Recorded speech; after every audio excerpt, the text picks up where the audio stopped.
Alors au niveau de la guitare, j'ai gardé les choses vraiment très simples, j'ai fait in-EQ et j'utilise un stéréo imager, tout simplement un logiciel qui va me permettre de monter la stéréo dans des fréquences très précises. Donc c'est pas une étape obligatoire, ça dépend vraiment du mix et du style qu'on recherche. Et dans ce cas-là, j'avais pas besoin d'une guitare qui soit très présente, c'est vraiment un truc dans l'arrière-plan qu'on entend et qui donne une certaine vibe, une ambiance. Donc une méthode de mix que j'utilise personnellement et qui n'est pas forcément dans la convention de mixage, c'est de simplement dupliquer la piste, mettre une reverb à 100% et comme ça j'ai le contrôle total. Alors ce qu'on fait d'habitude c'est mettre la reverb sur la piste, je trouve que c'est plus difficile à contrôler, ou alors avec une piste de retour. Vu la puissance des ordinateurs aujourd'hui, je pense pas que c'est forcément nécessaire.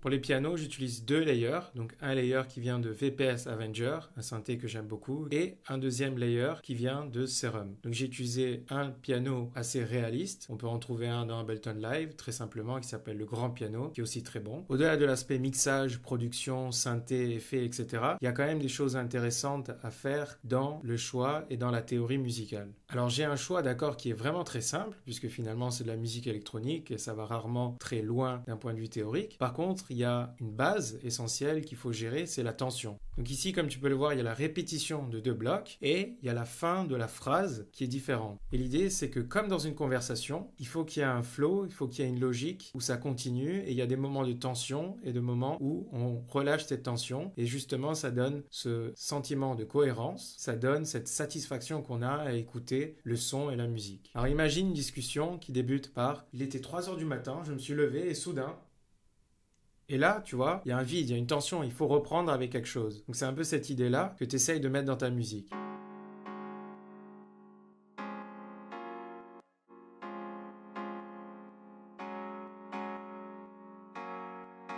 Pour ma base, j'ai tout simplement repris les notes les plus basses qui étaient dans mon accord.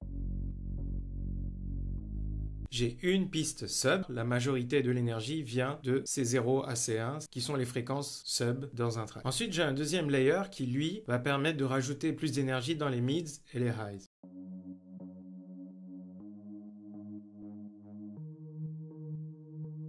Donc comme tu le vois, il y a un maximum de mouvement au niveau de la stéréo et c'est pas un problème puisque ce layer joue dans les mids et les highs et c'est dans les fréquences sub où on évite tout ce qui est reverb, delay et mouvement. J'ai utilisé un EQ pour m'assurer que ce layer ne joue pas dans les fréquences sub. J'espère que ce tuto était intéressant et que tu as appris 2-3 trucs sympas. N'hésite pas à m'envoyer un email si tu as une question et puis je vais laisser le projet en téléchargement libre dans la description de cette vidéo. À plus.